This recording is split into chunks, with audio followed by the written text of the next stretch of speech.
ابو عبد الرحمن مزدوری کرتے ہیں، گھر سے نکلنے لگے، بیوی دروازے تک آئی الوداع کرنے کے لیے، اور دروازے پہ وہ دروازے سے اندر ہی ہیں، ابو عبد الرحمن نکلنے لگے تو بیوی نے کہا فی امان اللہ، جائیں اللہ کی پناہ میں۔ میری بہنوں بیٹیوں کو جا کے آج کا یہ جو بیان میں سنا رہا ہوں اس کا یہ حصہ ضرور سنا دیں۔ پہلے بیٹا گھر سے نکلتا تھا نا تو ماں دعا دے کے بھیجتی تھی، اور پھر بیٹا جاتا تھا تو راستے میں اگر کوئی شیطان ڈگڈگی بجا کے اس کو اپنی طرف کھینچتا تھا تو ماں کا چہرہ اسے یاد آ جاتا تھا کہ ماں نے ہاتھ پھیر کے دعا دے کے بھیجا ہے۔ بہن دعا دے کے بھیجتی تھی، یا پھر بیوی دروازے تک الوداع کرنے آتی تھی۔ وہ چیزیں تو خیر ہم بھول ہی گئے۔ ابو عبد الرحمن کی جو بیوی تھی وہ دروازے تک خامند کو صبح جب وہ گھر سے نکلتے نا دروازے تک آتی اور فی امان اللہ کہہ کے الوداع کرتی۔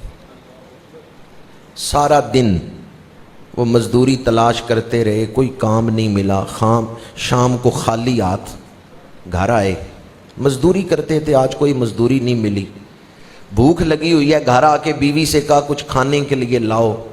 بیوی نے کہا شاید آپ بھول گئے ہیں، یہ تو صبح میں نے آپ کو بتایا تھا کہ گھر میں اب کھانے کے لیے کوئی چیز موجود نہیں، گھر میں کھانے کے لیے کوئی چیز موجود نہیں، یہ تو صبح میں نے آپ کو بتایا تھا۔ اب ابو عبد الرحمن ان کا چہرہ مرجھا گیا کہ گھر میں کھانے کے لیے چیز بھی کوئی نہیں، میں لایا بھی کچھ نہیں۔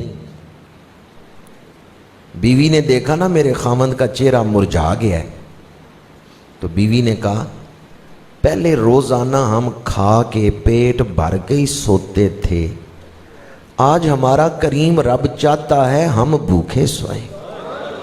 پہلے اپنی مرضی سے سوتے تھے، آج اس کی مرضی سے نہ بھوکے سو جائیں۔ ایمان سے بتائیں جس گھر میں ایسی قناعت والی بیوی ہو وہ گھر جنت کا نمونہ نہیں بن گیا؟ چند لوگوں نے تائید کی ہے۔ بیوی نے کہا پہلے اپنی مرضی سے کھا کے رج کے سوتے تھے، آج ہمارے مالک کی مرضی ہے ہم بھوکے سوئے، تو چلو آج مالک کی مرضی کے مطابق خالی پیٹ ہی سوتے ہیں، نیند آئے گی خالی پیٹ، بس اس بات کو ذہن میں رکھنا ہے مالک کی مرضی اس طرح۔ رات گزر گئی، دوسرے دن صبح مزدوری کے لیے ابو عبد الرحمن نکلنے لگے، بیوی پھر دروازے تک آئی الوداع کرنے، فی امان اللہ کہہ کے الوداع کیا۔ آج بھی اتفاق سے کوئی مزدوری نہیں ملی، خالی ہاتھ واپس آئے۔ گھر آئے تو پریشان ہے، بیوی سمجھ گئی آج بھی میرا خامند کچھ نہیں کما کے لایا۔ خامند آ کے بیٹھا ہے، بیوی آ کے پاس بیٹھی، اس نے کہا مجھے یہ بتائیں اللہ اپنے بندوں کے حالات سے بے خبر ہے؟ سمجھے میں نے کیا کہا؟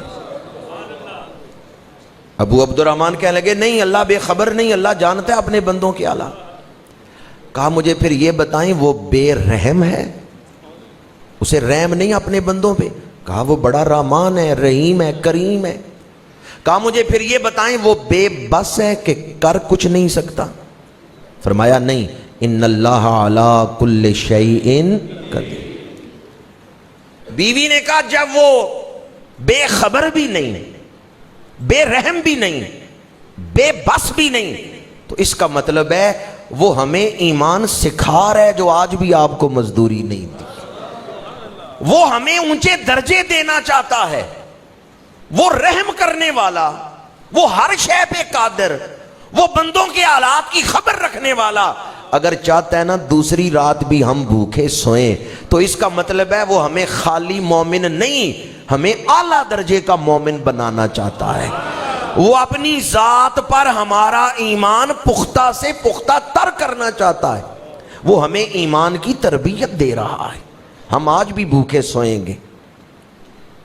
دوبارہ آپ سے پوچھتا ہوں، جس گھر میں ایسی صابرہ اور شاکرہ بیوی ہو، قناعت کرنے والی بیوی ہو، وہ گھر جنت کا نمونہ نہیں بن گیا۔ تیسرے دن جب ابو عبد الرحمن گھر سے نکلے نا، بیوی حسب معمول آئی ہے دروازے تک، اور الوداع کرنے کے بعد جب وہ دروازے سے نکلے بیوی نے آواز دی ٹھہر جائیں، وہ رک گئے، واپس آئے۔ بیوی نے کہا میں جانتی ہوں کہ آپ بڑے متقی اور صالح ہیں، اور میں یہ بھی جانتی ہوں کہ آپ اپنی بیوی کے ساتھ بڑی محبت کرتے ہیں، آج تیسرا دن ہے کوئی مزدوری نہیں مل رہی، اگر آج تیسرے دن بھی کوئی مزدوری نہ ملے تو بے شک خالی ہاتھ آ جانا، حرام کی طرف قدم نہ بڑھانا۔ میں تیسری رات بھی بھوکی سو لوں گی، پر اس بات پہ مطمئن رہوں گی میرا خامند جو لاتا ہے حلال کما کے لاتا۔ کہاں گئیں وہ عورتیں؟ ان کی گود میں محمد بن قاسم اور طارق بن زیاد پرورش پاتے تھے، ان کی گود میں صلاح الدین ایوبی اور نور الدین زنگی جیسے بیٹے پروان پاتے تھے۔ آج ہم اللہ سے خیر مانگیں گے، آئندہ سال کے لیے رزق مانگیں گے، صحت مانگیں گے، حسن خاتمہ مانگیں گے، توبہ پر استقامت مانگیں گے، لیکن ہم اپنے رب کی رضا میں راضی، ہماری مصلحتیں ہم سے بہتر ہمارا رب جانتا ہے، ہمیں کیا چاہیے اور کیا نہیں چاہیے، کس عمر میں ہمارے لیے کیا بہتر ہے، زندگی کے کس مرحلے میں ہمارے لیے کیا بہتر ہے، ہمارا رب ہم سے زیادہ جانتا ہے۔ انسان اپنے ساتھ اتنی محبت نہیں کرتا جتنی محبت پیدا کرنے والا اس کے ساتھ کرتا ہے۔ اللہ تعالی ہمیں اپنا شکر کرنے والے بندوں میں شامل فرمائے، اللہ تعالی ہمیں اپنا ذکر کرنے والے بندوں میں شامل فرمائے۔